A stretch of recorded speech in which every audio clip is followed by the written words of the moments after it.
ஐயா, பல்வேறு ஞானிகளின் வாழ்க்கைய பார்க்கும்போது, அவங்களோட பிறந்த இடம் ஒண்ணாவும், அவங்களுக்கு இந்த தெளிவு, ஞானம் கிடைச்ச பிறகு அவங்க வாழற இடம் வேறாகவுமே நெறைய இடங்கள்ல இருக்கு. ஒரு ஞானி இது மாரி தான் வந்து ஒரு சூழல் அமையுங்களா? ஒவ்வொரு ஞானிக்கும் ஒரு தனிப்பட்ட ஒரு வேலையை வந்து அந்த பரமாத்மா நிர்ணயம் பண்ணுது. அவருடைய குழந்தைகள் யாரு? அந்த குழந்தைகளை வாழக்கூடிய இடம் எது? அவங்க வந்து அந்த ஞானிய பார்க்க வேண்டிய இடம், அவங்களுக்கு எந்த இடம் சௌகரியமா இருக்குங்கிறது, இது எல்லாமே நிர்ணயம் பண்ணுது பரமாத்மா. அந்த தெய்வம் தான் இதெல்லாம் நிர்ணயம் பண்ணுது. அந்த நிர்ணயத்தை வந்து இந்த ஞானிகள் தெரிஞ்சு வச்சிருக்காங்க. தெரிஞ்சு வச்சதுனால தான் தான் வாழ்ந்த இடத்துலயே எத்தனையோ பேர் வந்து ஞானிகள பண்ண வச்சிருக்காங்கல்ல. தான் வாழ்ந்த இடத்துலயே. என் பட்டத்தார்ல, தான் வாழ்ந்த ஊர்லயே இருந்தார்ல. நம்ம சுவாமி தான் வாழ்ந்த ஊர்லயே வந்து அலைஞ்சாரே. ராம், ஓம் ஸ்ரீராம், ஜெயராம், ஜெய ஜெயராம்னு சொல்லிட்டு அலைஞ்சாரே. ஸோ இந்த மாதிரி கதைகள் உண்டு. ஆனால் தன்னுடைய வேலைகள் எங்கே இருக்குன்னு தெரிஞ்சு வந்தவங்க ஞானிகள். தன்னுடைய மக்கள் எங்கே இருக்காங்கன்னு தெரிஞ்சு அங்கே போனவங்க ஞானிகள். இவங்க எல்லாமே தன்னுடைய மக்களை தேடி வந்தவங்க. தன்னுடைய மக்கள்னால் யார்? தனக்கு தன்னுடைய அந்த அனுபவத்தை கிரகிக்கக்கூடிய மக்கள் வந்து அவருடைய சொந்த மக்கள். அவங்கள தேடி வர்றாங்க. அவங்க பிறந்த இடம் ஒரு இடமா இருக்கலாம். அவங்கள வந்து கவர்ந்த இடம் ஒரு இடமா இருக்கலாம். அவங்களுடைய குரு இடமா இருக்கலாம். ஆனால் அவங்க செயலாற்றக்கூடிய இடம் வந்து இன்னொரு இடமா இருக்கலாம். இதுக்கெல்லாம் காரணம் தன்னும் மக்களுக்காகவே அவங்க வந்தவங்க. அந்த மக்களுக்காக காத்திருந்தவங்க அவங்க. அந்த மக்கள் எங்கே கூடுவாங்க, எங்கே இருப்பாங்கன்னு தெரிஞ்சு வச்சு அந்த இடத்துல வந்து இருப்பாங்க. நீங்கள் யோசிச்சு பாருங்கள். திருச்சூர் எங்கேயோ இருக்கு, எங்கேயோ இருக்கு.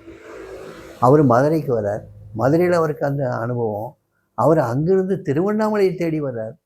அந்த காலத்தில் 1900 ஏர்லியில் திருவண்ணாமலை வர்றதுன்னா சாதாரண காரியமா?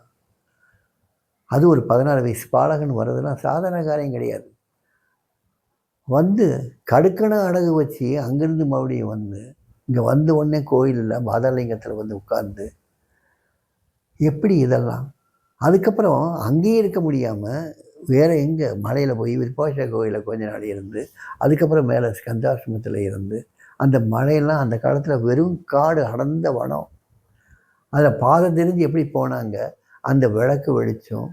இந்த விளக்கு வெளிச்சத்துக்கு சில சுண்டிகளை எடுத்து தான் அவங்க வந்து நெருப்பு மூட்டி தான் அவங்க வந்து அந்த வெளிச்சத்தில் இருந்தாங்க. ஏதோ கிடைக்கிற பிச்சையில் வந்து சோறாக்கி சாப்பிட்டாங்க.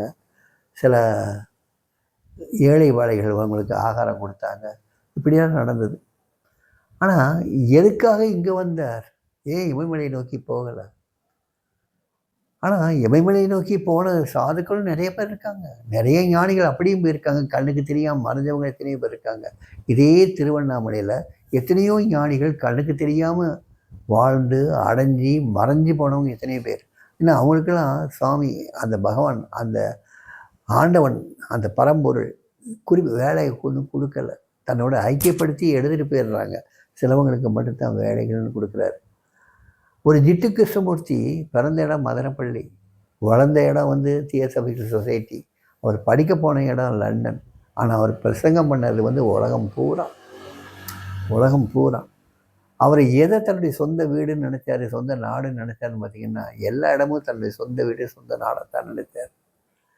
எல்லா இடமும் உலக மக்களுக்காக வந்தவர். அதே மாதிரி தான் புத்தர். புத்தருடைய உபதேசங்கள் இங்கே எங்கெல்லாம் போயிடுச்சு? ஜீசஸுடைய உபதேசங்கள் இன்றைக்கி எங்கெல்லாம் போயிடுச்சு?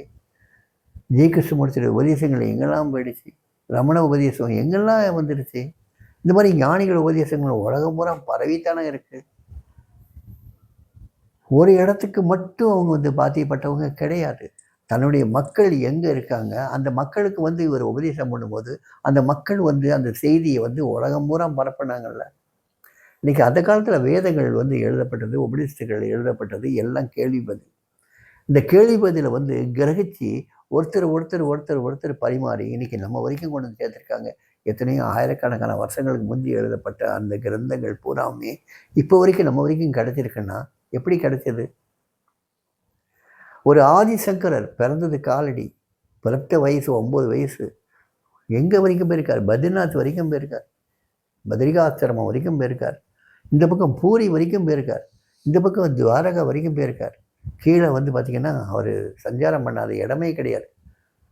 எந்த விதமான வசதிகளும் இல்லாத சமயத்தில் 3ஆம் நூற்றாண்டில் வாழ்ந்தவர் அவர். பரப்பியிருக்கார்ல.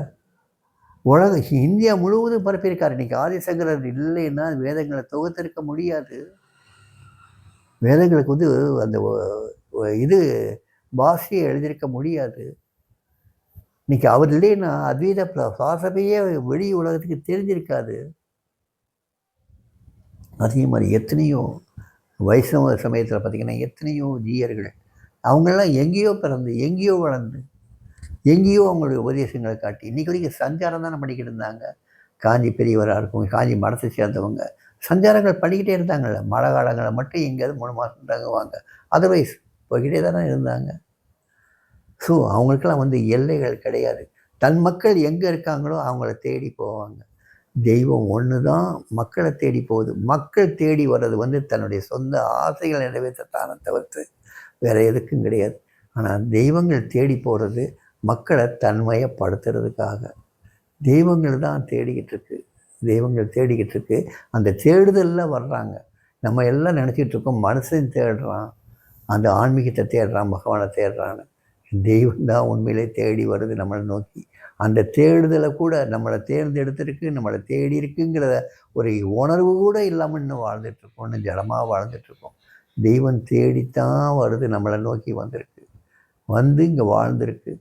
அதை இன்னும் நம்ம புரியாமல் வாழ்ந்துட்டுருக்கோம்.